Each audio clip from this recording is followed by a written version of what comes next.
আল্লাহর কসম দিয়ে তোমাকে আমি জিজ্ঞাসা করছি, তুমি কোন অবস্থায় মৃত্যুবরণ করতে চাও? তুমি কি আল্লাহ তাআলাকে সন্তুষ্ট রেখে মৃত্যুবরণ করতে চাও, নাকি আল্লাহ তাআলাকে অসন্তুষ্ট রেখে মৃত্যুবরণ করতে চাও? তুমি কি নেককার অবস্থায় মৃত্যুবরণ করতে চাও, নাকি গুনাহগার অবস্থায় মৃত্যুবরণ করতে চাও? বিশিষ্ট তাবেঈ আমির ইবনে আব্দুল্লাহ রাহমাতুল্লাহি আলাইহি তিনি মুমূর্ষু অবস্থায় মৃত্যুশয্যায় শায়িত ছিলেন। এমন সময় মসজিদের মিনার থেকে মাগরিবের আজান ভেসে আসলো। মুয়াজ্জিন হাইয়া আলাস সালাহ, হাইয়া আলাস সালাহ বলে নামাজের দিকে ডাকতে লাগলো। মুয়াজ্জিনের আজান শোনা মাত্রই তিনি তার পাশের লোকদের বললেন, আমার উভয় হাত ধরে আমাকে মসজিদে নিয়ে চলো। লোকেরা বলল, আপনি তো অসুস্থ, আপনি কেন মসজিদে যাবেন? ইসলাম তো আপনাকে ঘরে নামাজ পড়ার সুযোগ দিয়েছে।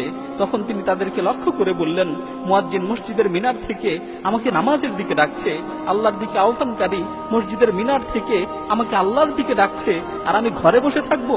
এটা কিভাবে সম্ভব? আল্লাহর কসম করে বলছি, এটা আমার দ্বারা সম্ভব নয়। লোকেরা তার উভয় হাত ধরে তাকে মসজিদে নিয়ে গেল। তিনি মাগরিবের জামাতে অংশগ্রহণ করলেন। ইমামের সাথে সাথে তিনি রুকুতে গেলেন, আর এই রুকু অবস্থায় আল্লাহর সামনে মাথা নত করা অবস্থায় তিনি মৃত্যুবরণ করলেন। প্রিয় ভাইরা, একটু চিন্তা করে বলুন তো, কিয়ামতের দিন তার পুনরুত্থানটা কিভাবে হবে? তার পুনরুত্থানটা কোন অবস্থায় হবে? ইয়া কওমানা আজিবু দাঈয়াল্লাহি ওয়া আমিনু বিহি ইয়াগফির লাকুম মিন যুনুবিকুম ওয়া ইউজিরকুম মিন আযাবিন আলীম। হে আমাদের জাতি, হে আমাদের জাতি, তোমরা সকলেই আল্লাহর দিকে আহ্বানকারীর ডাকে সাড়া দাও এবং তার উপর ঈমান আনো। আল্লাহ তাআলা তোমাদের যাবতীয় গুনাহগুলোকে ক্ষমা করে দিবেন এবং তোমাদেরকে কঠিন আযাব থেকে মুক্তি দিবেন। প্রিয় ভাই, যেদিন তোমার মৃত্যু হবে সেদিন কি অবস্থাটাই না হবে? যেদিন তোমাকে কাফনের কাপড় পরিধান করা হবে সেই সময়টা কতই না কঠিন হবে। যেদিন তোমাকে নির্জন অন্ধকার কবরে একাকী রেখে আসা হবে সেই মুহূর্তটা কতই না ভয়াবহ হবে। মৃত ব্যক্তিকে গোসল করাতো এমন একজন লোক বর্ণনা করেন যে একবার গোসল করানোর জন্য আমার কাছে একজন মৃত ব্যক্তিকে নিয়ে আসা হলো। আমি যখন সেই মৃত লাশটিকে গোসল করানোর জন্য তার কাছে গেলাম এবং তার চেহারা থেকে কাপড় সরালাম, তখন আমি ভয়ে আঁতকে উঠলাম। আমি দেখতে পেলাম সেই মৃত ব্যক্তিটির চেহারা বিকৃত হয়ে গেছে।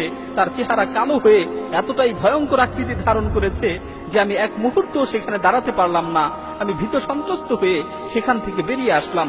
বের হয়ে আমি দেখতে পেলাম একজন লোক দাঁড়িয়ে আছে। আমি তাকে জিজ্ঞাসা করলাম, এই মৃত ব্যক্তি আপনার কি হয়? সে বলল, আমার ছেলে। আমি তাকে জিজ্ঞাসা করলাম, মৃত ব্যক্তির এই ভয়াবহ অবস্থার কারণ কি?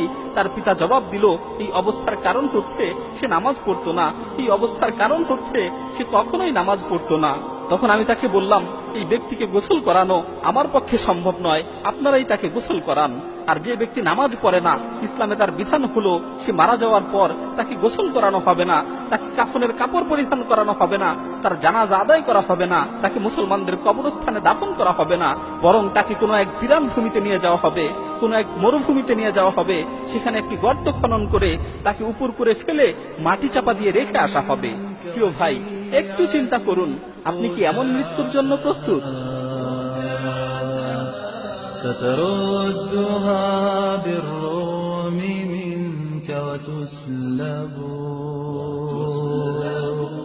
وغرور دنياك التي تسعى لها